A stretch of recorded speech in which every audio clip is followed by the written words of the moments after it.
Estamos en un nuevo periodo del proceso constituyente y nadie se debe restar. Estamos todas y todos invitados a la entrevista del profesor José Massa Sancho al Observatorio de Massa, una constelación constituyente.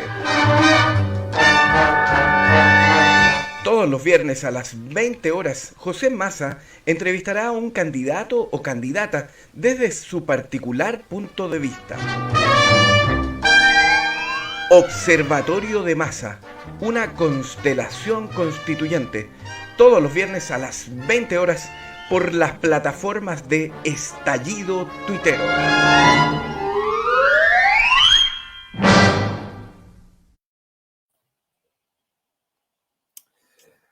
Hola amigos y amigas, buenas noches. Estamos una vez más los viernes a las 20 horas conversando sobre la Constitución y teniendo la oportunidad de hablar con un nuevo candidato a constituyente. En esta ocasión tenemos a Rodrigo Poblete, abogado constitucionalista, que va de candidato por el distrito D17, que es el Maule Norte. Pero bueno, ya tenemos aquí a Rodrigo en pantalla. Rodrigo, partamos por lo primero. Cuéntanos tú, por tus propias palabras, quién es Rodrigo Poblete. Hola profesor, buenas tardes. Bueno, muchas gracias, muy contento y agradecido por la invitación. Es un verdadero honor compartir esta conversación con ustedes. Bueno, yo soy Rodrigo Poblete, soy abogado, soy talquino, un maulino de toda la vida, y en estos momentos estoy tratando de convencer, de convocar voluntades, ¿cierto?, para obtener el respaldo del soberano, decimos nosotros, para representar las vivencias maulinas, para representar la experiencia de ser del Maule en el proceso constituyente, en el debate de la nueva constitución. Creemos que sería un error histórico para el Maule y para las regiones en general, que una vez más en este proceso histórico nos viéramos forzados a elegir representantes de visita.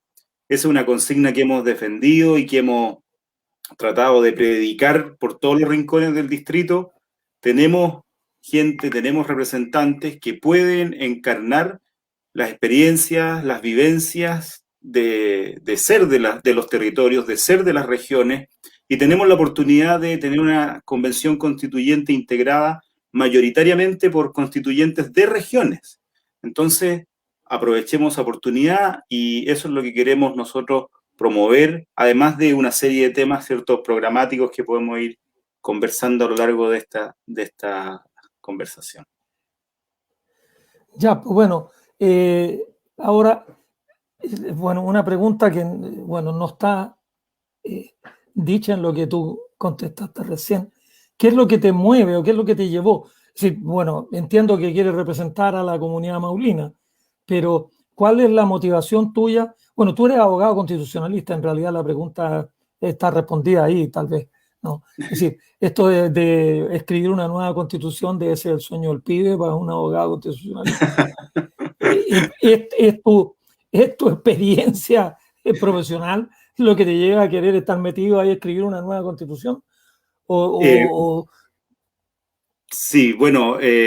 ¿O representa algunas banderas, algún conglomerado, algo que tú digas, yo quiero que esto esté dicho en la nueva constitución? Un poco de las dos cosas, un poco de las dos cosas. ¿Por qué de las dos cosas? Yo cuando entré a estudiar, bueno, yo soy uno de los pocos que tuvo el privilegio de tener educación cívica en esta nueva democracia, digo yo. Sabemos que la educación cívica salió de los currículums hace tiempo, pero yo estudié en un liceo no me gusta el nombre, el mote emblemático, pero estudié en el Liceo Atemolina de Talca. Y ese liceo conserva aún la educación cívica como un ramo y economía también como un ramo. Entonces, cuando yo entré a estudiar Derecho, inmediatamente se me hizo fácil y me gustó mucho Derecho Público, Derecho Político, Derecho Constitucional. Entonces yo al segundo año ya postulé como ayudante de Derecho Constitucional de un gran constitucionalista, de Humberto Nogueira, y me dediqué desde estudiante hasta ahora, ¿cierto?, interesado en la materia, y desde ahí andábamos ya intrusiando con el tema de la nueva Constitución. Recuerdo que una vez un reconocido dirigente político, hoy medio retirado, nos trató de fumadores de opio por creer que era posible una nueva Constitución. Entonces, para mí, la convicción de que Chile necesita una nueva Constitución es algo que no responde a una moda ni adecuarse a un discurso que hoy es popular, sino que cuando nos decían que era imposible, que era inviable, que no estaban las mayorías para ello, nosotros, y no solo yo, había mucha gente que luchaba por esto y desde antes que yo naciera, por supuesto, estábamos en esa línea. Y por otro lado, también, ¿cierto?, hay temas que nos interesaría, que me interesaría relevar en el debate constituyente. Por supuesto, la descentralización para nosotros es un pilar fundamental. La sustentabilidad como un principio que inspire la acción del Estado, porque creemos que el Estado no puede seguir,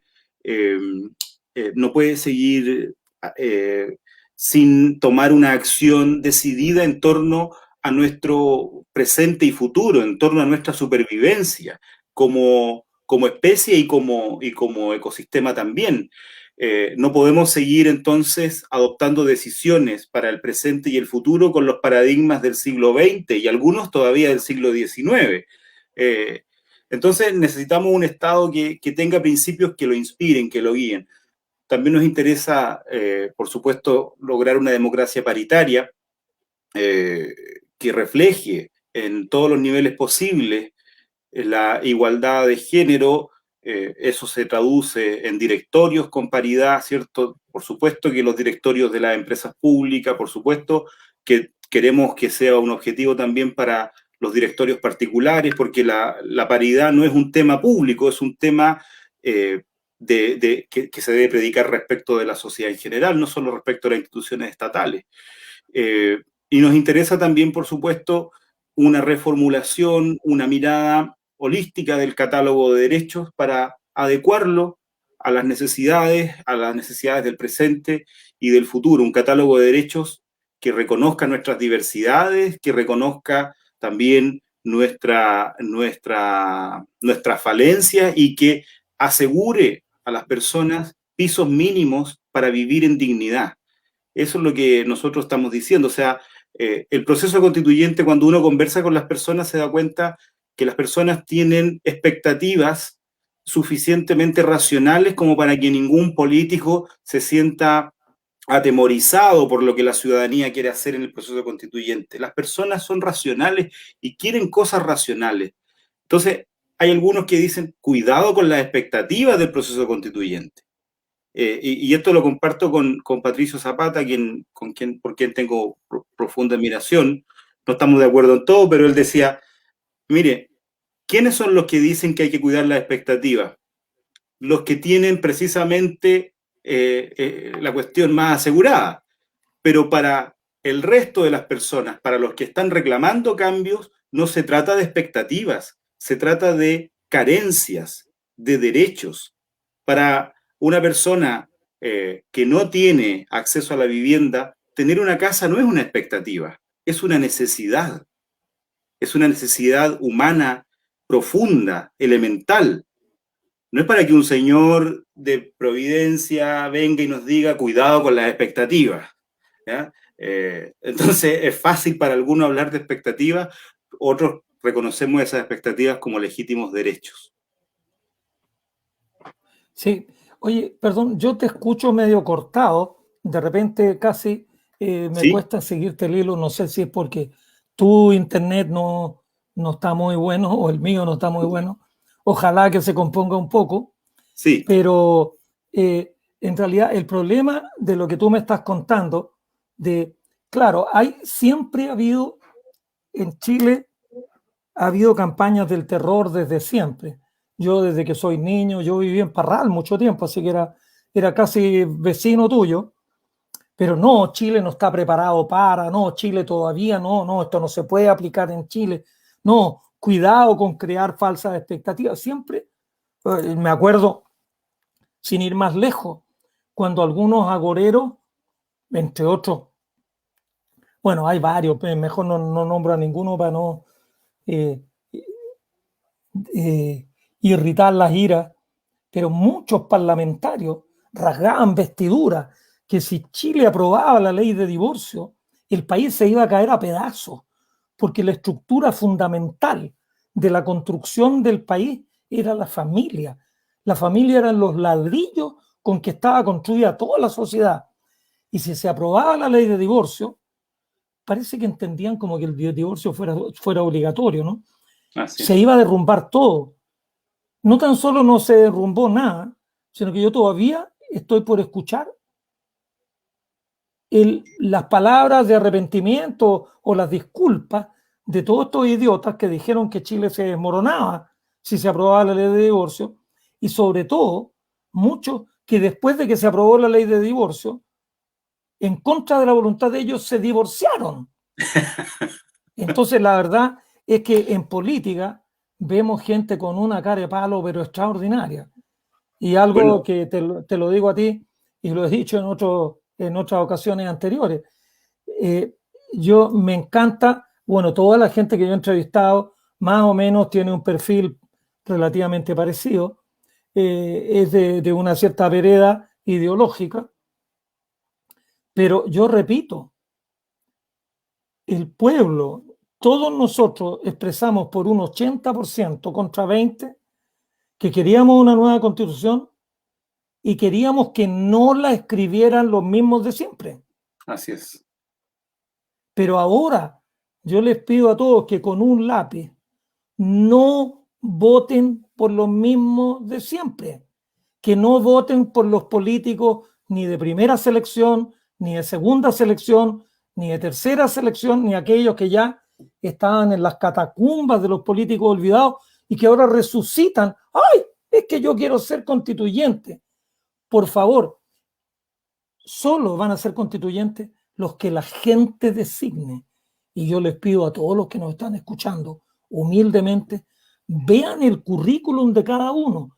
Bueno, mira, yo hice el trabajo en el distrito 17 y si no conté mal, hay 59 candidatos, una locura. Esto es la locura completa. Pero yo les pido a los maulinos, lean el currículum de los 59 candidatos, vean quiénes son, vean qué representan, pero no elijan el que ha sido alcalde 30 o 40 años, pues ya sabemos que ese es un tipo apitutado, el que ha sido diputado por un periodo y otro y ahora quiere ser constituyente. Elijamos gente que tenga ideas parecidas a las que uno tiene y que las puedan presentar en la constituyente. La constituyente va a ser mitad hombres y mitad mujeres, lo cual ya es una maravilla, pero por favor, hay algunos en mi distrito, en una de las listas, hay una que hizo una campaña, pero así, acérrima, de no aprobar el cambio constitucional. Y ahora va de constituyente. Dijo que era un gasto de plata incluso. Son unas cuestiones que uno no las puede entender, pero lo que yo menos puedo entender es que la gente vaya a votar por una que dijo explícitamente que no quería cambiar la Constitución. Así es. Una mujer, para dar más pistas, que va, claro, aquí yo estoy en el Corea del Norte de la derecha, yo estoy en Las Condes.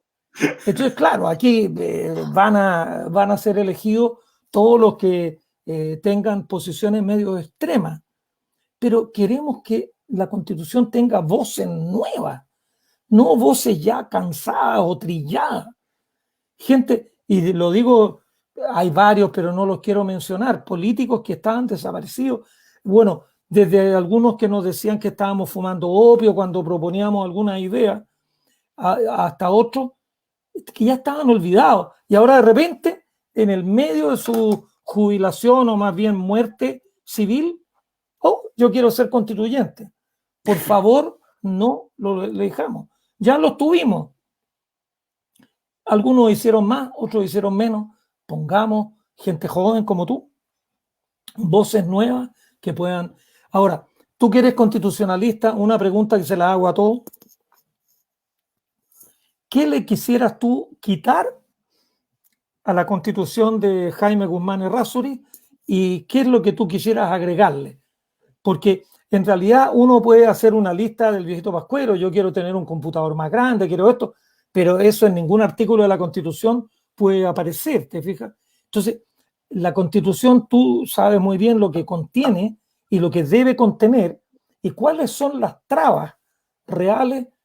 Yo tengo una sospecha, para abusar de la palabra, de que este rol subsidiario del Estado es realmente una basura que puso Jaime Guzmán Errázuriz para ponerle las manos a la gente, pues nosotros somos el Estado.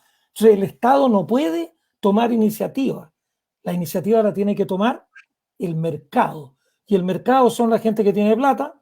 Entonces esto es para castrar la iniciativa de la mayoría de la gente. Entonces yo creo que eso es una cuestión que yo la quitaría, pero yo no voy de candidato a constituyente, así que contéstame tú, ¿qué es lo que le quitarías tú a la Constitución? Bueno, efectivamente. Bueno, también en nuestro distrito tenemos varios políticos y políticas reciclados que reaparecieron, así que hago el punto también sobre eso. Hay que mirar bien ahí.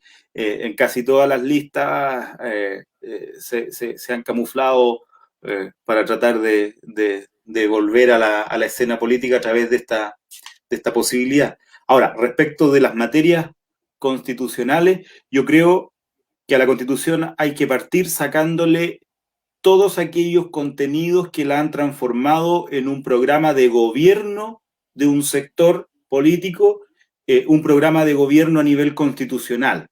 Es decir, nuestra Constitución no es solamente hoy un reglamento del poder y no es solamente una carta de derechos, sino que también contiene elementos que obedecen a cuestiones extraconstitucionales y que debieran estar configuradas por las mayorías democráticas. Por ejemplo, las orientaciones económicas que la Constitución impone debieran ser materias que las mayorías puedan definir y puedan ir modelando de acuerdo al respaldo que la ciudadanía también va configurando. Hoy hay un montón de decisiones que no se entiende que no puedan ser tomadas de forma democrática por el Congreso y los gobiernos, porque encuentran una barrera de fondo en la Constitución, no una barrera de forma. Y hay un problema muy grave, porque en el fondo la democracia es la que ha perdido prestigio como herramienta útil para resolver los problemas de la gente. ¿Por qué? Porque la democracia se ha demostrado ineficaz para poder atender necesidades públicas. ¿Y por qué se ha demostrado ineficaz? Bueno, porque cuando se debate un proyecto de ley en el Congreso por 4 o 5 años, porque digamos la eficacia no es un fuerte de nuestro sistema político, pero cuando se debate un proyecto de ley 4 o 5 años, y después de esos 4 o 5 años, con concesiones para allá y concesiones para acá, sale un proyecto de ley aprobado, ese proyecto termina debatiéndose por 10 señores o señoras en una corte no electa, ¿cierto? Una corte que define si ese proyecto se ajusta o no a parámetros de contenido que están establecidos en la Constitución y no de forma, ¿ya? Y hago la diferencia, porque uno entiende que un proyecto de ley pueda ser declarado inconstitucional porque no se siguieron las formas. Y eso es básico, ¿cierto? Un proyecto de ley tiene que ser dictado de acuerdo a las formalidades que establece la Constitución. Pero cuando un proyecto de ley, como el aborto en 3 causales, como la educación gratuita a nivel superior, termina debatiéndose en el Tribunal Constitucional y no en el Parlamento, entonces la democracia es la que empieza a frustrar las expectativas de las personas. Entonces, yo partiría depurando la Constitución de todos estos elementos de corte económico, también aquellos elementos que se introducen en la autonomía de las personas, porque yo encuentro que esta es una constitución intrusa, que no permite que las personas desarrollen sus proyectos de vida con libertad, porque ha tenido una interpretación conservadora, ha tenido una interpretación tradicionalista, patriarcal, nacionalista también. Es una constitución que hace caso omiso de nuestras diversidades. Es como si fuéramos todos iguales, es como si todos tuviéramos la misma identidad cultural, es como si todos bailáramos cueca, nos vistiéramos de guaso, cantáramos el himno y nos pusiéramos la mano en el corazón. Entonces hay un ideario plasmado ahí en la Constitución que subyace a ella, y que es el ideario que también le acomodaba a la Junta y a sus ideólogos, que entonces ese ideario invisibiliza nuestra riqueza cultural, nuestra diversidad cultural, que es mucho más amplia, y no solo desde ahora, sino desde los orígenes de nuestra historia. Por lo tanto, cuando la Constitución invisibiliza esas cosas pasan entonces desapercibidas y no tienen su lugar propio. Entonces vamos quitando todos esos elementos dogmáticos económicos y dogmáticos valóricos. Y luego, también en lo orgánico, ya en lo del poder, yo removería todos los enclaves contramayoritarios. Nuestro país es uno de los que tiene más tipos de leyes, pero no por las materias, sino por los quórum que se necesitan para aprobarlas. Y no me quiero poner profesor porque es el lugar suyo en esta conversación, pero solo para ejemplificarlo.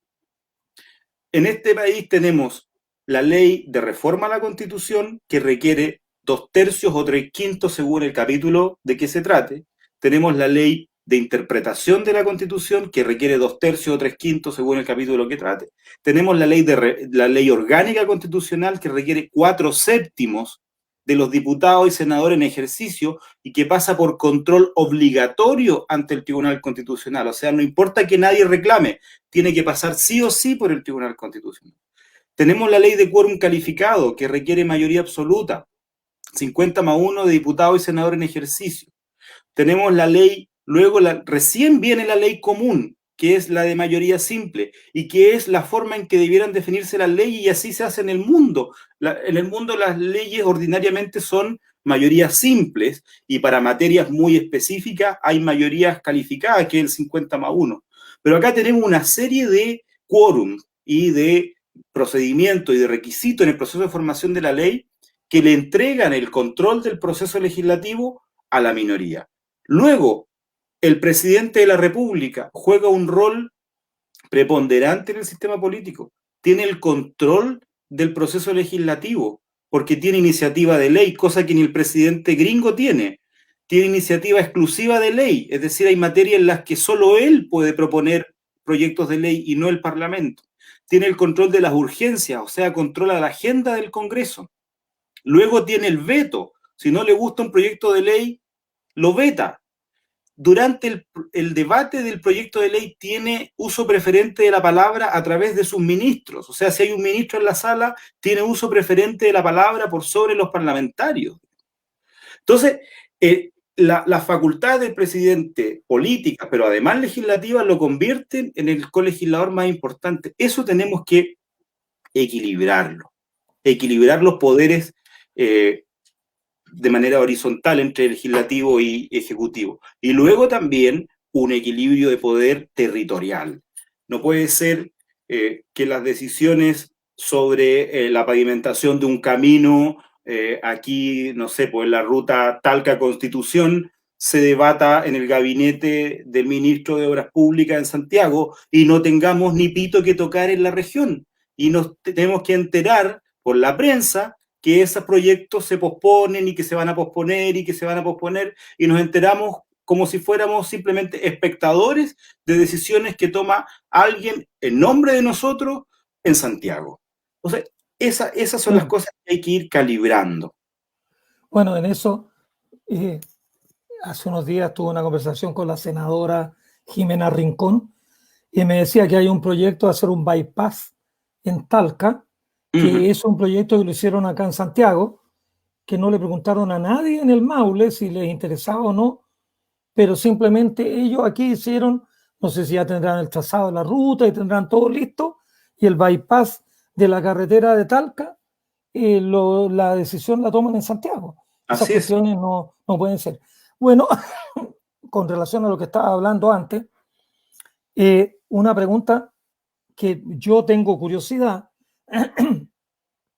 Chile tiene un sistema presidencialista extremo, pero en alguna oportunidad Chile tuvo un sistema parlamentario, no fue muy exitoso, pero cuando uno ve las democracias europeas, uno ve que la gran mayoría de las democracias europeas funcionan con un sistema parlamentario, y hay otras que tienen un sistema como mixto, semipresidencial o semiparlamentario, donde hay un ministro del Interior que es el jefe político del gobierno y hay un presidente que tiene otras atribuciones. ¿Qué te parece a ti en estos tres niveles? Sistema presidencial, parlamentario o híbrido. ¿Por dónde deberíamos caminar? O sea, yo en lo que he dicho recién he planteado una crítica al presidencialismo. Esto lo he venido sosteniendo desde harto tiempo, no por creación propia, porque no me puedo arrogar eso todavía, no soy un creador de conocimiento, me conformo todavía con difundirlo, aprenderlo, aprehenderlo y difundirlo. Y en eso, aquí en Chile, desde la transición a la democracia a fines de los 80, principios de los 90, ya habían algunos exponentes que planteaban la tesis de un sistema híbrido, de un régimen semipresidencial, basado en algunas experiencias exitosas. El punto aquí es que no puede ser que el Estado y su funcionamiento descansen sobre las virtudes o defectos de un solo actor político, de una sola persona, que es el presidente de la República. En nuestro sistema, el presidente de la República pone la música y es el director de orquesta, las hace todas, porque en definitiva, si el presidente de la República entra en compás de espera, el sistema político completo entra en compás de espera. No hay una alternativa para que el sistema siga funcionando o tenga vías de escape si el gobierno entra en una crisis, en una parálisis. Y ya, tanto en el gobierno anterior, producto de la crisis provocada por Cabal, ¿cierto?, que afectó directamente la popularidad de la presidenta Bachelet y que la dejó con menos poder político frente a su propia coalición, y que le impidió ordenar su propia coalición. Y ahora, en el segundo gobierno de Sebastián Piñera, que lo tenemos disminuido popularmente y sin mayorías en el Congreso, ¿qué ocurre con el sistema político? Se paraliza. Y las consecuencias de esa parálisis institucional no las sufren directamente ellos, para ellos es un mal rato. Las consecuencias de esa parálisis institucional las sufren las personas con mayores necesidades, que necesitan que el Estado ande, que el Estado camine, que las decisiones se tomen, que las inversiones se hagan, que las políticas públicas se adopten para poder ir en atención de ello. Entonces, lo que necesitamos es un sistema político con mayor flexibilidad, que permita entonces desconcentrar de la figura del presidente de la República algunas atribuciones. Y en eso, a mí me parece que hay que separar algunos elementos. Hoy el presidente de la República es jefe de Estado, jefe de gobierno y jefe de la administración. Tiene 3 sombreros, ¿ya? Entonces, bueno, podemos tener un sistema en que el gobierno sea expresión de la elección directa de la ciudadanía, pero también tenga relación con la conformación de las mayorías parlamentarias. ¿Por qué? Porque si el gobierno se elige aparte y el parlamento aparte, ocurre, o puede ocurrir lo que en Chile ya sucede con cada vez más frecuencia, que el gobierno es de un signo y la mayoría parlamentaria es de otra. Y ahí no hay mecanismos para resolver los bloqueos, porque la separación estricta que tenemos de poderes aquí en Chile no permite un diálogo y una colaboración entre esos dos poderes. En cambio, si tuviéramos un primer ministro o un jefe de gobierno que fuera propuesto por el presidente de la República considerando la conformación del Parlamento, eso permite entonces que el gobierno pueda tener alguna negociación programática con el Parlamento. Y esto no tiene que ver solo con negociación política. A algunos no les gusta el sistema parlamentario porque dicen, no, no confiamos en el Parlamento. No, no, esto tiene que ver con negociaciones programáticas. Y es ahí donde uno puede mirar cómo les va a los países y a las democracias desarrolladas. Las democracias desarrolladas no son presidencialistas. Las democracias desarrolladas son parlamentarias o semiparlamentarias o semipresidenciales, digamos. Ahora, algunos dicen que esa relación es espuria, que no tiene nada que ver una cosa con la otra. Puede ser una relación espuria, pero el dato está ahí, digamos. Las democracias desarrolladas son democracias un poquito más horizontales en sus tomas de decisiones. Ahora, respecto de la experiencia histórica de Chile con el parlamentarismo, ahí hay que hacer una precisión porque Chile lo que tuvo fue un periodo con prácticas parlamentarias, pero con la vigencia de una constitución presidencialista. Entonces era una permanente tensión. ¿Ya? La constitución del 1833 no sufrió mayores modificaciones para permitir el paso de un presidencialismo con Balmaceda a una, comillas, república parlamentaria en los años 20, digamos, sino que fueron prácticas parlamentarias un poquito a la fuerza. Así que yo diría que hay que mirar, algunos dicen, oye, pero es que en Francia el semipresidencialismo no funciona muy bien. Oye, pero si no es solo Francia que tiene un semipresidencialismo, también está en Portugal, también está en Grecia. Entonces hay que mirar el panorama completo. Tampoco tenemos por qué importar un modelo a pie juntillas desde otro país, pero lo que sí sostenemos es que lo que no puede seguir es esta preponderancia presidencial sin contrapesos. Ya, y en eso, ¿tú serías partidario de mantener dos cámaras o de tener un parlamento con unicameral? Porque lo que da la sensación, yo conozco un poco el sistema en España, en realidad muy, muy poco, pero ahí los diputados son los que gobiernan y hay un Senado que tiene ciertas atribuciones en alguna materia, pero el Senado no tiene nada que ver. No. El Senado hace otras cosas. Aquí resulta que los diputados le pasan la pelota al Senado le devuelve la pelota acá, y van para allá y para acá, y lo único que hace es hacer tremendamente ineficiente el sistema de aprobar leyes. Entonces, ¿tú crees que vale la pena mantener dos cámaras? A ver, en esto, como en todas las cosas relativas a la estructura del Estado, lo primero que hay que decir es que aquí no hay verdades reveladas, ni dogmas, ni cuestiones escritas en piedra, porque algunos se atrincheran en posturas sobre el unicameralismo, el bicameralismo, el presidencialismo, el parlamentarismo, y la asumen casi como si esto fuera una torá que hay que estar ahí y repetir nomás. No, o sea, aquí lo que hay que es, primero, deliberar democráticamente. Y en ese sentido, yo, si me preguntan mi opinión personal, yo soy partidario de un sistema unicameral. Ahora, hay objeciones al unicameralismo legítimas. Por ejemplo, la gracia del sistema bicameral es que una cámara, la de diputados, en este caso diputado y diputada, representa a la población y el Senado representa a los territorios. Porque el Senado le da fuerza a regiones que tienen menos población, pero tienen ahí a sus senadores y senadoras sentados en más o menos igualdad de condiciones que regiones con más población. Pero eso tiene solución si uno es un poquito más inteligente y dice, oye, pero tengamos una Cámara, pero con composición a través de distintos distritos electorales. Entonces, puedes tener diputados y diputadas elegidos por distritos en la misma Cámara, otros diputados y diputadas nacionales, otros diputados y diputadas regionales. O sea, puede ser un sistema electoral complejo, pero con una misma Cámara. Y no es necesario separar la función legislativa en dos cámaras.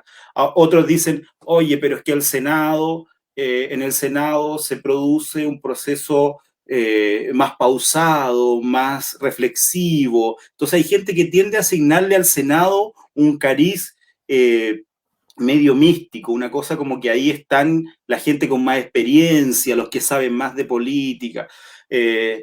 Pero eso no tiene o sea, no se apoya en ningún dato científico, no tiene ningún numerito que lo acompañe y diga, sí, efectivamente, los senadores y senadoras le achuntan en un 90% a las votaciones. No.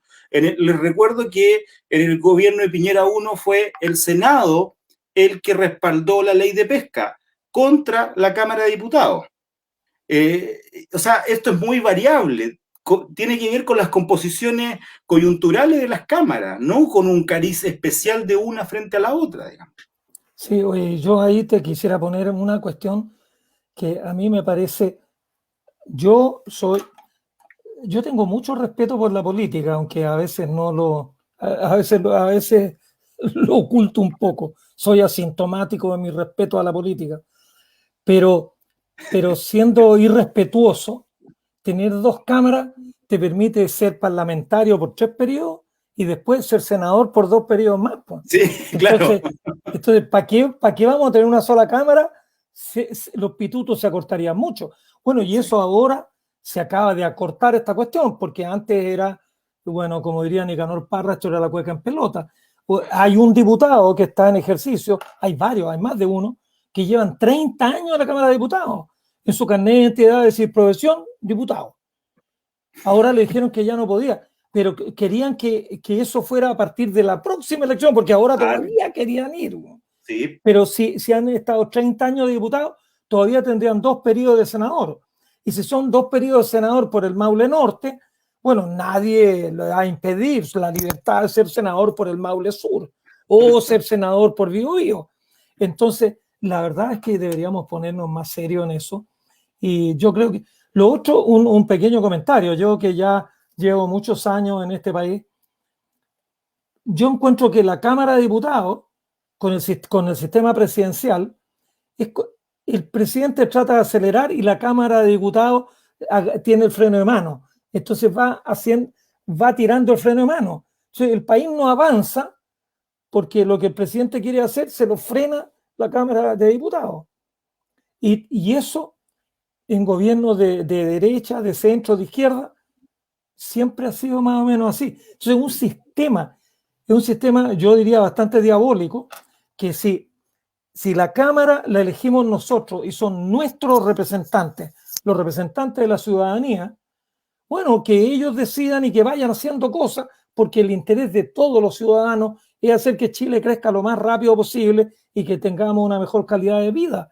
Pero si el presidente quiere para allá, la Cámara dice que no, y después se cambia, y entonces tenemos, si Bachelet pedía blanco, el Parlamento le decía que no, si este otro pide azul, también le dicen que no. Entonces yo creo que realmente es muy poco eficiente la manera de gobernar con el sistema que tenemos ahora. Pero, bueno, y en eso otro tema bien asociado con eso,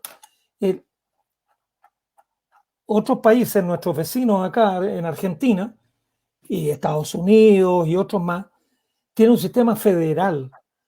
¿Podría Chile ir hacia un sistema federal? Porque todo el mundo está de acuerdo que Chile, tal vez sin que haya una fuerza maligna, se ha ido centralizando, pero hoy día el 90% del poder está en Santiago, el poder de decisiones, de todo estilo, pero Chile tiene 4.000 kilómetros de largo. ¿Será posible un sistema federal, un sistema en que le demos mucho más autonomía a las provincias? Ahora vamos a elegir a gobernadores, pero hasta donde yo entiendo nadie sabe qué es lo que van a hacer. Sí, pues efectivamente la descentralización o regionalización durante mucho tiempo fue una norma programática en la Constitución que no tenía expresión en decisiones reales. O sea, la idea de descentralización y regionalización está en la Constitución desde el principio de los 90, una reforma que se introdujo ahí. Pero recién ahora vamos a tener la primera elección de autoridades regionales directamente por la ciudadanía, digamos.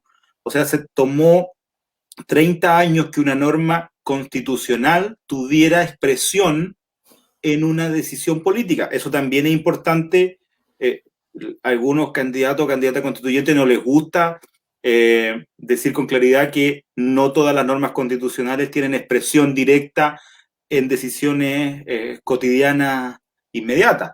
Pero lo que quiero decir es que había una oposición no ciudadana, sino más bien política de algunos intereses cruzados, y esto tiene que ver de nuevo con el Senado. Y lo digo con toda responsabilidad. Durante mucho tiempo los menos convencidos de la elección directa de gobernadores o intendentes eran los senadores, porque hoy el político con más peso electoral en una región es el senador. Y ahora le van a poner al frente a una persona electa en un cargo unipersonal por una base electoral más amplia y superada únicamente por el presidente de la República.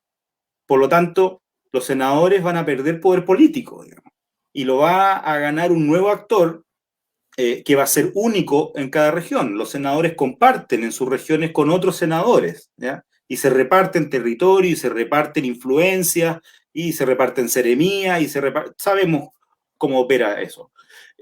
Entonces, había efectivamente un freno de mano ahí del Senado respecto de la regionalización.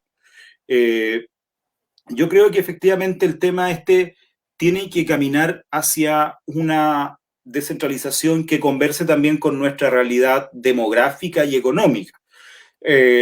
Uno mira con atención lo que ocurre en los estados federales, pero los estados federales son estados complejos, con una población que no tiene nada que ver con la nuestra, digamos. O sea, México es un estado federal, pero solamente su capital tiene más población que toda la población chilena, digamos.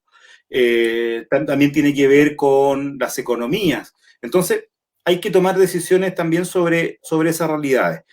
Yo miro con atención modelos como el Estado regional de Portugal o de España o de Italia o de Grecia, que tienen sistemas de autonomías regionales que le permiten a las regiones decidir sobre materias como la inversión pública, por ejemplo, que es de toda lógica que la inversión pública sea decidida preferentemente en las regiones, pero que conservan la unidad del Poder Judicial, por ejemplo, conservan la unidad del orden público interno, por ejemplo. No me imagino aquí 16, 17 cuerpos policiales a cargo de los respectivos intendentes. No, tampoco me imagino 17 cortes supremas regionales. O sea, eso sería en Chile mucha más burocracia de lo que nuestra demografía puede sustentar, digamos.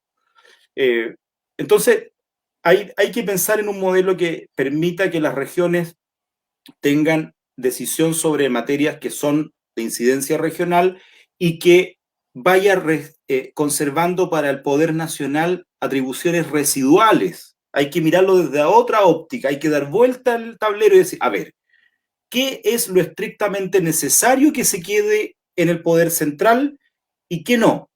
Y entonces hagamos un itinerario de descentralización. De aquí a los próximos 10 años yo espero tener descentralizada la toma de decisiones sobre los siguientes aspectos. Y en los próximos 15 años tendré descentralizada la toma de decisiones en los otros aspectos. Pero necesitamos cosas tan básicas como una carta Gantt en materia de descentralización, que hoy no la tenemos. Vamos a tener electos a los gobernadores regionales, pero, dato triste, todavía no está completamente tramitada la ley de recursos para los gobiernos regionales. Entonces, ¿qué va a pasar? Vamos a tener autoridades regionales electas que van a incidir, las estimaciones dicen, sobre el 30% del presupuesto regional. El 70% va a seguir en manos del delegado provincial o del delegado presidencial regional, que es una figura de confianza del presidente de la República. Entonces, esta costumbre de hacer las cosas, de nuevo, a la chilena, digamos, o sea, vamos a tener gobiernos regionales, pero le vamos a poner al lado a un personaje con facultades no políticas, porque no tiene peso electoral, pero sí económicas. Él va a controlar la billetera fiscal. Entonces, ¿qué va a hacer un gobernador regional cuando tenga que decir, oye, quiero hacer un puente en un sector rural que todavía tienen puentes de madera? Va a tener que ir a pedir la venia del delegado presidencial regional. ¿Ya? Ahora, yo creo que va a ser más fácil que eso cambie con autoridades electas porque van a tener peso político propio y va a ser muy fácil que, yo digo, se paren en la hilacha al gobierno central y digan, quiero atribuciones, pero también quiero recursos. Ley de rentas regionales. Si la minera se instala aquí, bueno, tiene que tributar una parte de su actividad acá. Y no porque la patente esté en Las Condes, se va a llevar el tributo y la patente para Las Condes. Digamos.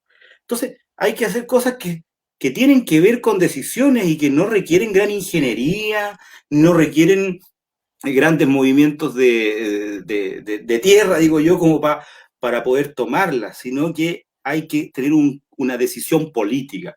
Pero esa decisión política no puede darse si quienes toman las decisiones son exclusivamente personas que estudian más o menos en los mismos colegios, más o menos en las mismas universidades, son más o menos cuñados, consuegros, suegros, sobrinos, tíos, y toman las decisiones más o menos en el asado el fin de semana o que se prestan la playa para ir a determinado sector. Entonces, esta cosa aquí, claro, tan encachaguada, es lo que nos tiene así.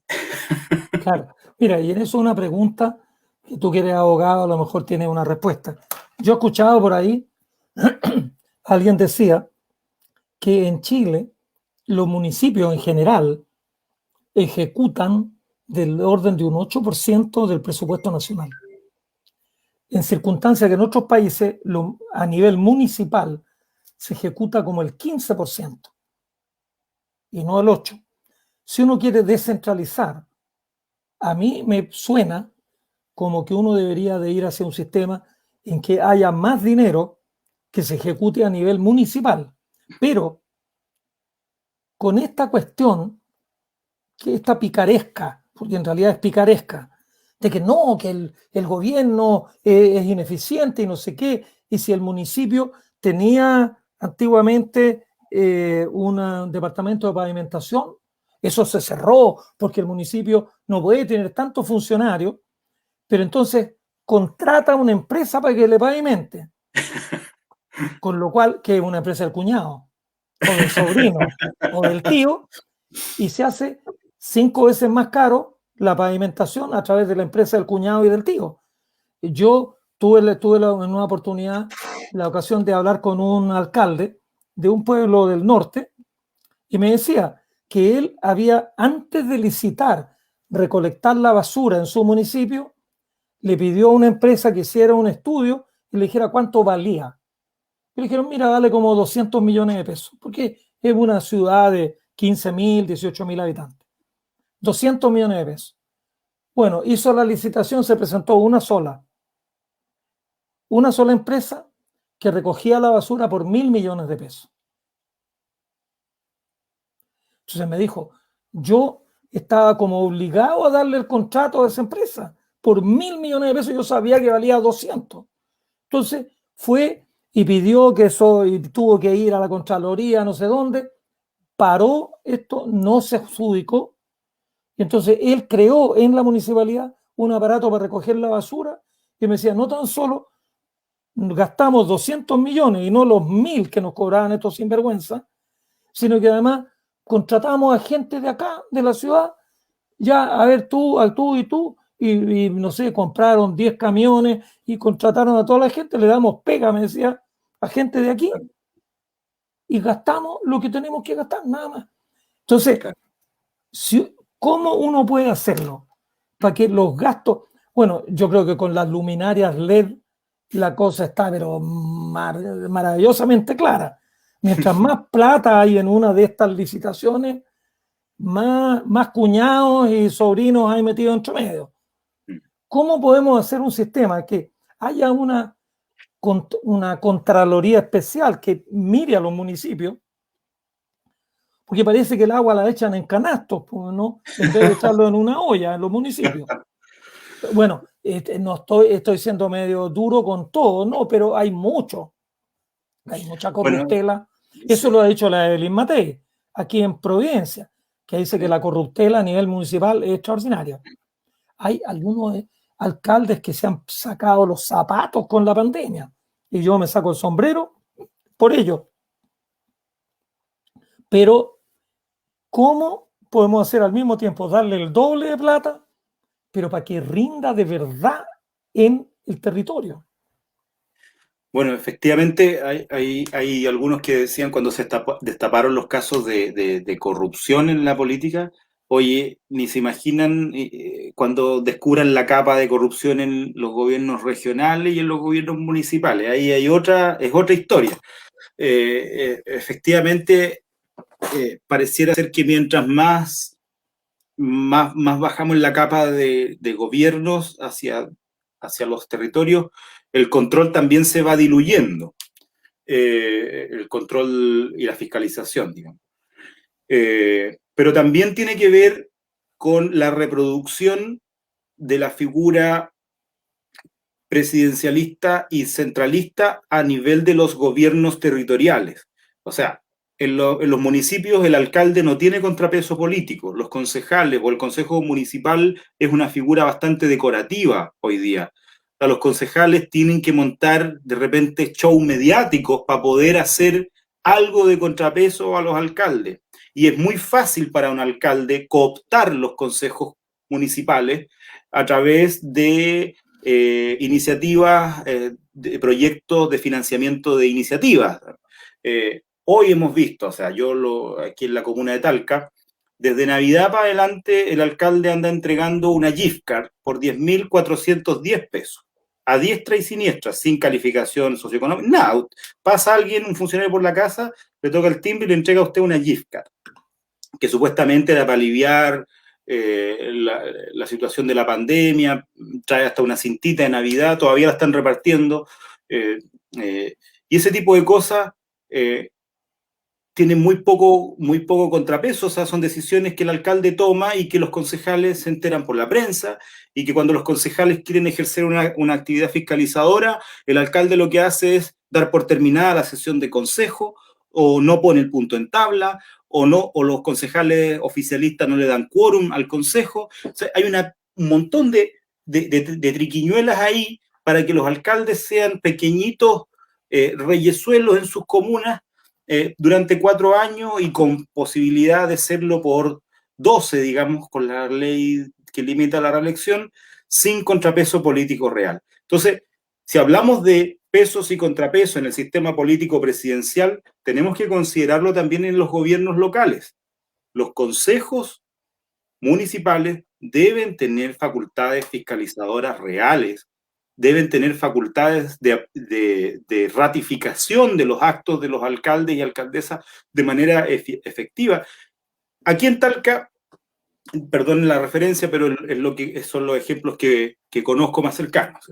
La Contraloría determinó hace unos años atrás que el alcalde había incurrido en determinadas faltas o abandonos de deberes por algunas licitaciones, por algunas faltas de control, etcétera, y le recomendó a los concejales iniciar un proceso de remoción ante el Tribunal Electoral Regional, porque la Contraloría no tiene la facultad de hacerlo, solo la tienen los concejales, y para eso hay que reunir determinado número de firmas del Consejo Municipal.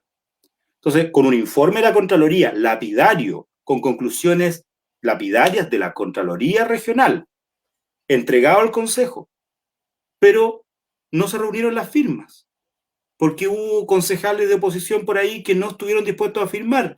Uno no puede juzgar ahí lo que pasó detrás, los acuerdos que corrieron por detrás, pero lo concreto es que el control ahí no fue efectivo. Digamos, un alcalde que la Contraloría concluye que incurrió en faltas a la probidad grave y que daban como para iniciar un proceso de remoción, no puede ser removido, porque los únicos que pueden abrir el proceso de remoción eran un número X de concejales. Y ahí donde toman relevancia los mecanismos de democracia directa. ¿Por qué entonces la ciudadanía no puede, con determinado número de patrocinios, ¿cierto?, de firmas, activar un proceso revocatorio de esa autoridad comunal con un informe de Contraloría que lo hace pedazo, además? Claro. Bueno, por ahí yo en estas conversaciones me he enterado también que a nivel municipal, de repente en mi municipalidad yo no puedo contratar a mi sobrino, pero puedo hablar contigo, que eres el alcalde de la municipalidad del lado, Y Ah, te por digo, oye, supuesto. contrátame a este cabro, y Sí. tenés tú un sobrino, un cuñado, yo te lo contrato acá. Y Y lo mismo entonces pasa con los hacen concejales, enroque. ¿eh? Los concejales trabajan en las munis de al lado generalmente. Como no pueden trabajar en la propia, terminan trabajando en las munis vecinas. Oye, mira, se nos está empezando a acabar el tiempo. Yo te quiero hacer dos preguntas que son las preguntas de mi sueño, pero que quiero saber tu opinión. Bueno, yo no puedo votar por ti porque voto en el Distrito 11, pero eso Buenos dejémoslo candidatos aclarado. allá también. Así que, y tengo a Diego Mardones, que es mi astrónomo favorito, que va de candidato en el Distrito 11, pero el rol de la educación, mira, a ver, hace unos días atrás, en el Mercurio venía una lista con los 100 colegios que habían sacado mejores puntajes en esta nueva prueba de selección universitaria. Así De es. los 100 colegios, 96 eran particulares, 2 eran municipales y 2 eran privados subvencionados. Así es. Yo lo encuentro es un escándalo, porque los colegios privados representan el 10% de los colegios en Chile. El 10% de los colegios sacaron el 96% de los mejores puntajes. Y el 90% sacaron, bueno, 4. Entonces, ¿cómo es posible que todos nosotros, tú y yo y todos los que nos están viendo, que somos el Estado, nosotros somos dueños de 11.000 colegios en Chile y somos tan poca cosa que nuestros colegios no dan una educación de calidad? Yo eso lo Así encuentro es. un escándalo. Entonces, y yo creo, por otro lado, y permíteme que te diga un eslogan casi de una campaña que no estoy haciendo, porque no voy yo de candidato. Pero yo digo, por hacer un experimento pensado como los que hacía Galileo, si nosotros nos consiguiéramos al mago Merlín y pusiéramos en Chile el mejor sistema educativo del mundo hoy, desde el preescolar hasta cuarto medio, y después prolonguémoslo para un sistema técnico profesional y un sistema universitario. Si nosotros ponemos el mejor sistema educacional del mundo, hoy, en 20 años seríamos un país desarrollado. Entonces, ¿cómo es posible que en 200 años nos tuvieron analfabetos al 90% durante 100 años?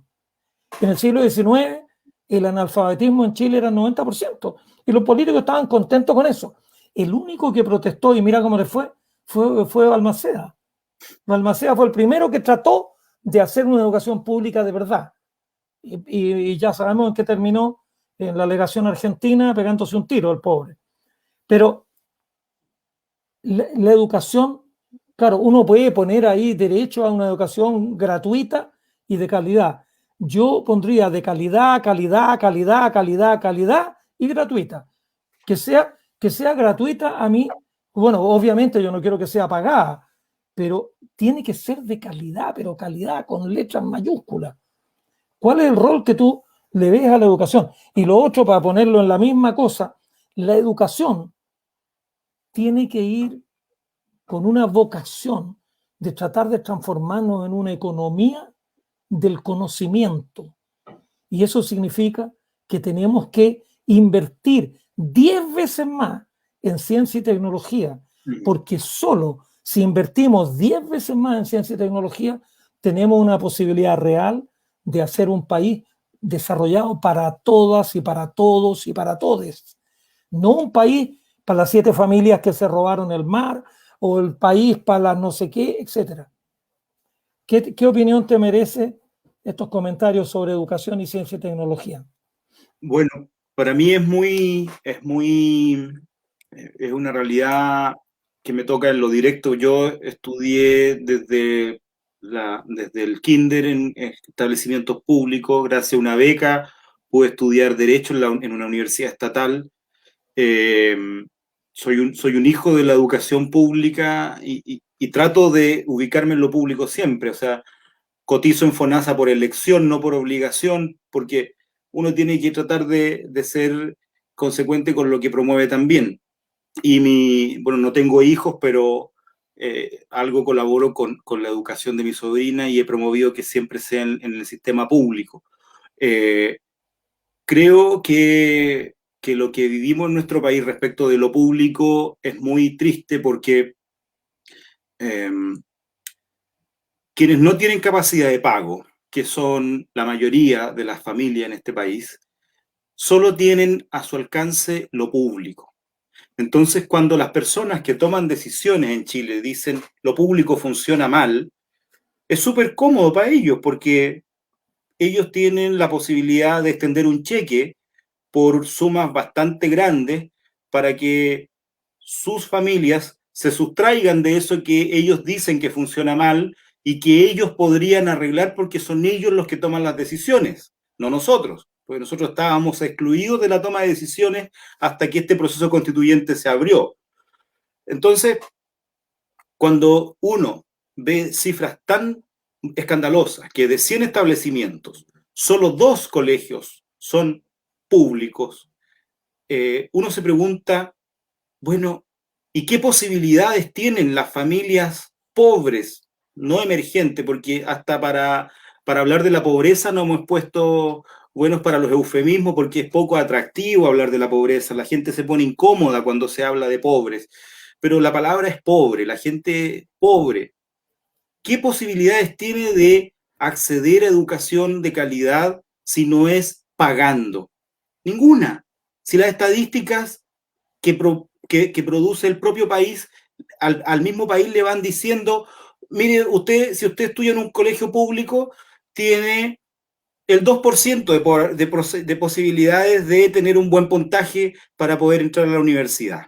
En circunstancias que si sus papás, por trabajo o por herencia, cualquiera sea las dos fuentes de su fortuna, le pudieron pagar un colegio particular, entonces usted tiene el 96% de las posibilidades de quedar en una buena universidad.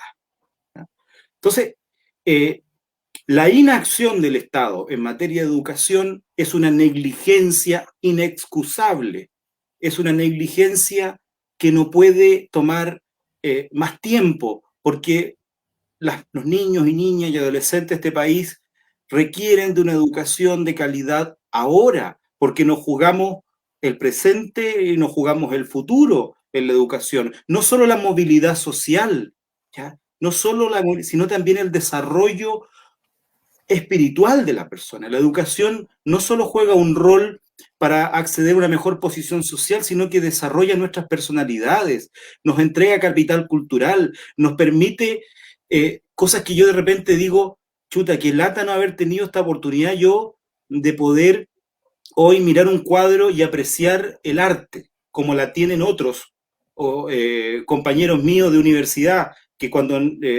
nacieron seguramente sus papás ya tenían una biblioteca construida en su casa. Que lata no poder distinguir cuando camino por una galería. Yo trabajo en una universidad que tiene una vocación por el arte, la Universidad de Talca, por la extensión cultural. Que lata no poder distinguir, por ejemplo, los cuadros de destacados artistas nacionales, porque no tuve el capital cultural y la formación para ello. Entonces yo digo, ¿por qué a algunos se nos priva de eso? ¿Y por qué a otros se les entrega como una regalía? Yo creo que la educación es fundamental para todos los ámbitos del desarrollo de nuestra vida. Y luego la inversión en ciencia y tecnología, bueno, nuestro país invierte creo que el 0,4% en ciencia y tecnología, en circunstancias que en los promedios OCDE es el 2%, creo, en esta materia.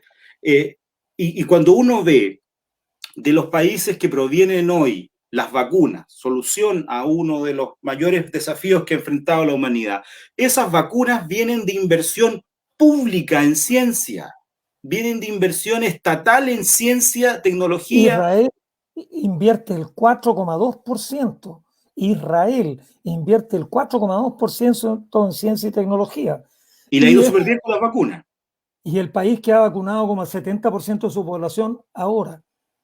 Finlandia invierte el 4%, Corea del Sur invierte el 4%, nosotros invertimos el 0,34%. Y el gobierno, este gobierno, para el 2021, bajó el presupuesto de ciencia en un 9%. Entonces, invertíamos el 0,37, ahora vamos a estar invirtiendo el 0,34. Y lo bajamos en un escenario donde nos está mostrando el mundo. Donde Claro. La ciencia ve que es la solución. Nosotros, mira, hay una iniciativa de la Universidad Austral con la Universidad de los Lagos que quieren en Valdivia poner un centro para desarrollar vacunas y en Puerto Montt poner un instituto para poder fabricar las vacunas. Yo le apostaría todas las fichas y yo haría, pero lo que fuera, si yo fuera un millonario excéntrico, a lo mejor soy excéntrico, pero no soy millonario, yo le pondría, pero todas las fichas.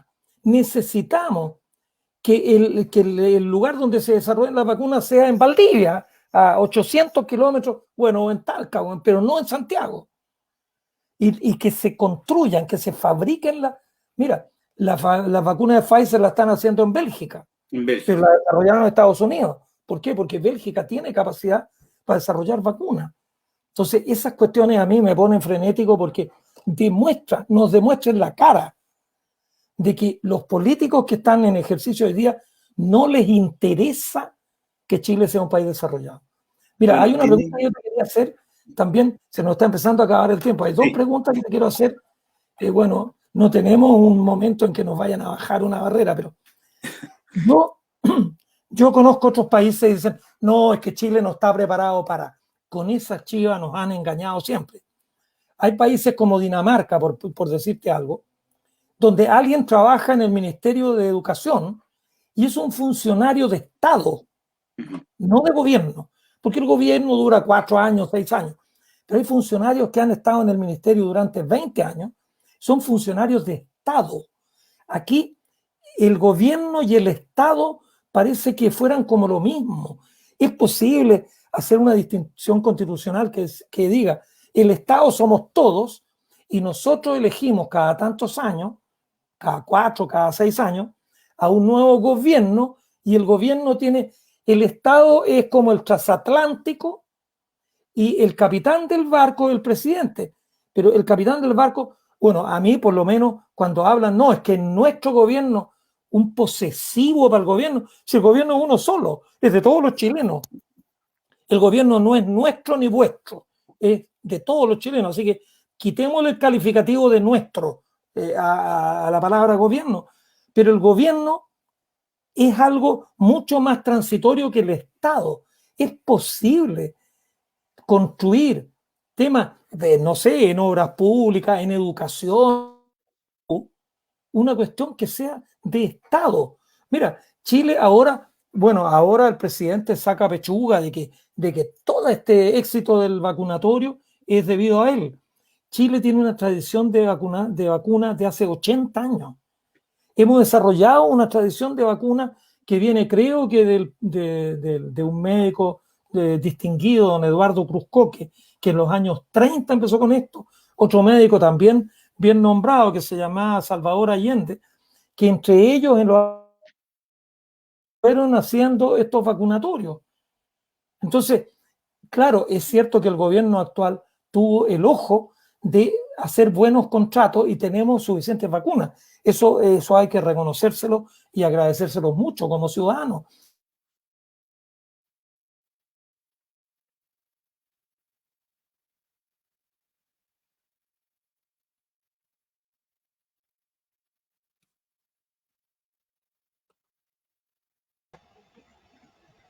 ¿Cayó el profe? Se nos cayó el profesor Rodrigo, pero sí, está tratando de conectarse. Él es el que tenía el tema técnico, pero bueno, básicamente yo creo que ya le queda una pregunta que hacer. Sí. Pero esperemos unos segunditos. Sí, lo esperamos. ¿Quién nos puede...? ¿Qué es lo que le falta? Pero si quieres puedes completar la idea de lo que de lo que estaban hablando, del tema de los vacunatorios, de la vacuna, o del tema del desarrollo científico en el tema de salud. Sí.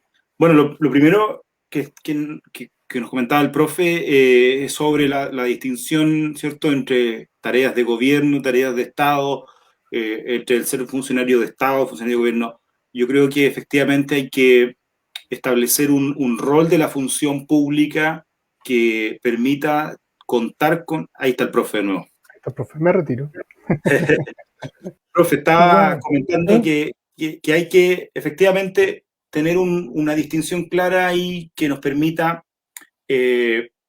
subirle el pelo a la función pública, de manera de que sea una función de Estado profesionalizada, una carrera en la función pública sobre la base del mérito y no sobre la base de la orientación política de turno. Como, bueno, en Francia entiendo que hay una academia obligatoria para los funcionarios públicos y por lo tanto uno tiene que estudiar primero en esa escuela de formación para luego ingresar al servicio público, y cuando uno ingresa al servicio público tiene una carrera funcionaria asegurada.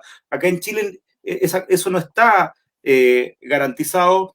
La carrera funcionaria está mezclada con el poder de los gremios dentro de cada servicio, está cooptada, por supuesto, por los elementos políticos, y entonces lo que tenemos son servicios públicos donde no está plenamente garantizada la competencia o la idoneidad para los cargos en todos los casos, digamos, y especialmente los cargos que más ganan. En general, los funcionarios y funcionarias que llevan años en el servicio público y que están mucho tiempo ahí trabajando y esperando ser promovidos, ven cómo pasan directores y directoras de acuerdo al gobierno de turno, y ellos están ahí dándole vida al servicio durante todos esos años, digamos.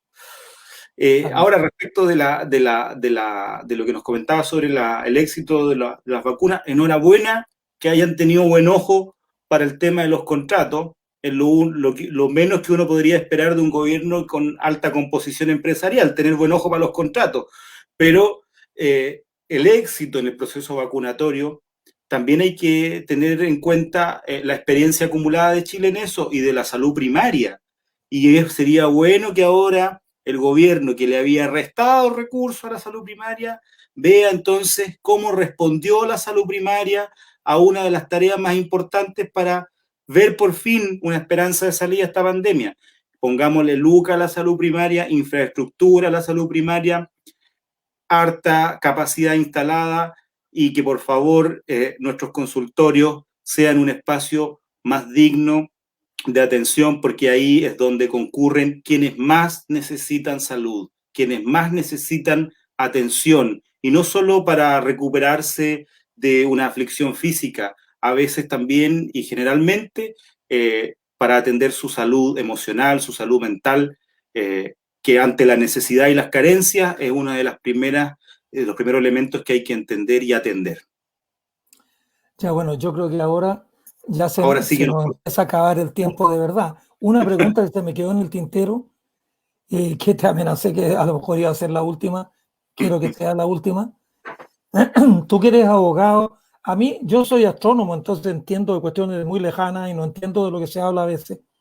Cuando se habla de que Chile sea un país plurinacional, que las comunidades autóctonas tengan un reconocimiento constitucional y que tengan ciertos niveles de autonomía.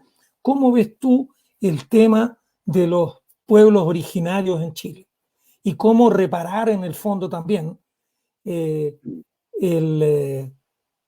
las cosas que se han hecho mal, digámoslo en términos bastante suaves.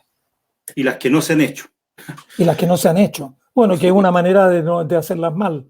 Claro. Bueno, yo soy partidario del reconocimiento de los pueblos originarios a nivel constitucional, pero en esta materia yo tendría la consideración de que la fórmula que se adopte sobre este punto sea en atención a lo que planteen los mismos pueblos originarios y no a una solución que le demos nosotros, los huincas, por decirlo en términos mapuche, que nosotros digamos, aquí les traemos la solución a estos cientos de años de exclusión y de marginación y de discriminación, sino que yo creo que tiene que ser una solución que parta de cuáles son las reivindicaciones que los pueblos originarios nos plantean. De partida, por supuesto, que el reconocimiento constitucional y la fórmula de la plurinacionalidad. Y ahí hay que ver qué sistemas de autonomía, porque no, los pueblos originarios no son todos iguales. Algunos reclaman distintos niveles de autonomía, distintos niveles de participación de acuerdo a su propia realidad. Entonces, la Constitución debe garantizar un gran paraguas de reconocimiento a los pueblos originarios y mandatar a que la ley desarrolle con especificidad a sus identidades culturales las instituciones que van a permitir desarrollar esa plurinacionalidad y ese reconocimiento multicultural. Esa es la idea, que la legislación pueda, a través de mecanismos participativos, de consulta indígena, por supuesto, desarrollar instituciones acorde a la especificidad cultural de cada pueblo originario y de acuerdo a sus propias reivindicaciones. No tratemos de uniformarlos tampoco entre ellos porque no son iguales y tienen sus propias agendas, sus propias demandas, sus propias reivindicaciones históricas. Claro. Ya, pues bueno, me queda claro, pero bueno, no tenemos más tiempo para conversar sobre eso, pero de repente hay algunas cuestiones que a mí me ponen nervioso, por decirlo de alguna manera, como cuando el pueblo Rapa Nui de Isla de Pascua, o de Rapa Nui, quiere un montón de derechos, pero en que prácticamente ellos dejan de ser chilenos. Ellos deciden, bueno, uno tiene que mostrar casi el pasaporte, uno tiene que tener una autorización especial para poder viajar a la Isla de Pascua. Una cuestión que yo la encuentro que está en el borde de lo que a mí me parece un poquito insólito. Sí. Entonces, tiene que haber Chile le tiene que poner un montón de servicios, mandar barcos para allá, llevarle cosas y esto, pero ellos, es decir, como decía, creo que Robert Kennedy, está escrito en su tumba, no preguntes qué tiene que hacer Estados Unidos por ti, sino qué puedes tú hacer por los Estados Unidos. Sí. Eso es lo que yo también de repente le diría a muchos, ¿eh? No tan solo a los pueblos originarios. Tenemos que acogerlo y tenemos que integrarlo, pero en buena, es decir, integrarlo en la diversidad y respetarlo. Eso es muy importante. Pero también no pueden simplemente pedir que no, es que me tienen que dar educación gratis, me tienen que dar salud gratis, me tienen que esto, pero bueno, no me vengan a cobrar impuestos, no me vengan a esto y construyanme camino. Entonces, yo lo encuentro un tema que es muy interesante, pero que es como muy delicado. Tiene hartas complejidades, sí. Sí, bueno, y en eso que tú mismo decías, en una cámara, si fuera un parlamento unicameral, yo creo que realmente en un parlamento unicameral deberían de haber 10 o algo así, 15 cupos para los pueblos originarios y que se elijan con otra lógica. Claro. Entonces que los mapuches elijan 8, que los Rapa Nui elijan 1, y entonces estando en el parlamento los pueblos originarios, cada vez que hay una norma que los vaya a afectar a ellos, que ellas tengan poco más o menos que no tan solo derecho a voz y voto, sino incluso en alguna medida derecho a veto, que no permitan que se pasen leyes que atropellen los derechos que el Estado de Chile le ha dado a ellos. Así es. Bueno, Rodrigo, se nos acabó el tiempo. Yo me quedaría conversando. Yo tengo 2 sistemas de internet y con la pandemia me he encontrado que los 2 son malos. Partí esta conversación con el mejor de los 2, pero empezó a fallar y fallar y fallar. Ahora me cambié y me quedó con gusto a poco la conversación. Pero bueno, mi abuela, que era española, siempre me decía, cuando yo alegaba que me daban un postre muy chico, me decía, no, lo bueno, si es poco, es 2 veces bueno. Eso. Así que, bueno, yo espero que los que nos han escuchado y que te han escuchado a ti, con puntos de vista muy, muy claros y con una formación, bueno, yo quisiera, claro, yo les deseo lo mejor a todos los que yo he entrevistado, que casi todos son gente muy joven como tú, para mí. Una cosa que no pude decir, pero que lo meto ahora aquí al final, esta es la despedida. Yo creo que en educación, aparte de que tenemos que subir el nivel muchísimo, estamos viviendo hasta los 100 años. Los niños de hoy día van a vivir 100, 120 años. Tenemos que darle educación continua. En Talca tiene que haber una biblioteca pública maravillosa, tiene que haber un lugar donde hayan conciertos, donde haya ballet, tienen que ir exposiciones de arte donde tú tienes 30, ¿no? Donde tú a los 50 puedas empezar a apreciar el arte y a lo mejor a los 60 va a estar enloquecido con el arte. Mira, yo empecé a apreciar de verdad Yo estudié piano en Parral con la señorita Elena, toqué piano de los 4 a los 8 años. Y como a los 40 empecé a descubrir la música barroca. Y ahora escucho música barroca, y escucho a Bach, a Vivaldi, a Tartini, a Locatelli. Siempre tengo algo por aquí en mi escritorio de música barroca y lo disfruto y aprendí a distinguir un violín barroco de un violín que no es barroco, una flauta que es barroca, y eso lo aprendí de viejo. Y bueno, y uno tiene toda la vida para seguir aprendiendo. Así Entonces, la educación hay que cambiarla de a de veras. Estamos en el siglo XXI. En el siglo XVIII y XIX, en Chile la expectativa de vida eran 40, 50 años. Ahora la expectativa de vida es 80, 90 y llegando a 100. Entonces tenemos que mantener culto. Yo lo que más hago últimamente es hablar de astronomía y promover el interés de la astronomía de los niños y de todo el mundo. Si una persona es tan válida a los 10 como a los 110. Todo el mundo que quiera seguir enterándose. Esto del Perseverance que acaba de llegar a Marte, pucha, sí. Una persona de 80 años es tan válida como tú para enterarse, para saber, mira qué interesante. Entonces, tenemos que tener instancias públicas donde estemos dando a conocer los avances en la sociedad. Ya uno no puede, como antiguamente, estudiar. Antes uno estudiaba hasta, bueno, en mi caso, hasta sexta humanidades, y de ahí uno se iba a trabajar. Pero es que las cosas cambian tan rápido. Si hace 20 años yo no tenía un celular, bueno, hace 30 años nadie tenía un celular. Y hoy día todo el mundo, si no tiene un celular en la mano, se siente desamparado. Entonces tenemos que seguir aprendiendo y seguir aprendiendo. Y eso tenemos que fomentárselo a los niños chiquititos, pero a los que no son tan chicos también se los podemos explicar. Así que yo quisiera que de alguna manera la ministra de Cultura dijo que cada peso gastado en cultura era un peso que no se gastaba en la gente. Una cuestión insólita. ¿Cómo se gastara en qué? Es para los extraterrestres. ¿Quién consume el peso cultura? Gastado en cultura. Si la cultura hace los pueblos. Mira, yo que ahora estoy dedicado a escribir libros, pucha, si nosotros no tuviéramos a Gabriela Mistral, a Pablo Neruda, a Nicanor Parra, a otros novelistas, bueno, seríamos un bonito paisaje, pero somos un lugar, porque aquí vivió Violeta Parra y nos cantó Gracias a la Vida. La cultura nos da un cable a tierra con esta tierra, ¿no? Entonces tenemos que fomentar la cultura, la educación continua, el estar contándole a todo el mundo.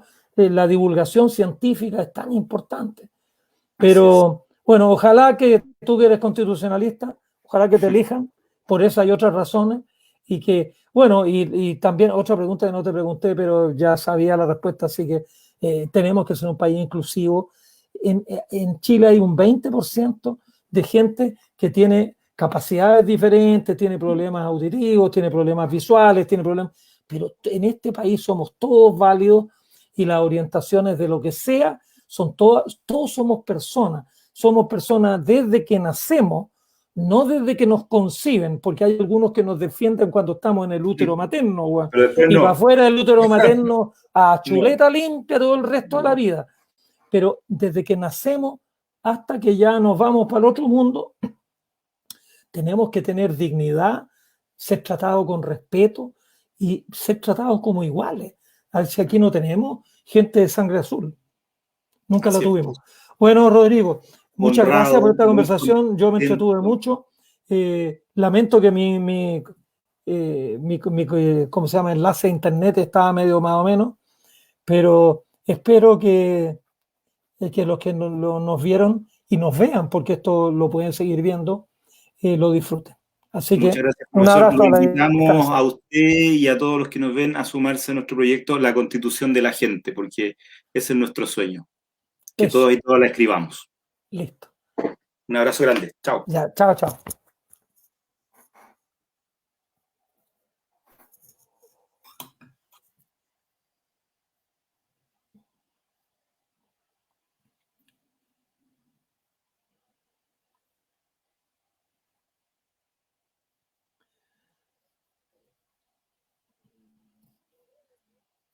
Parece que nuestro amigo está durmiendo.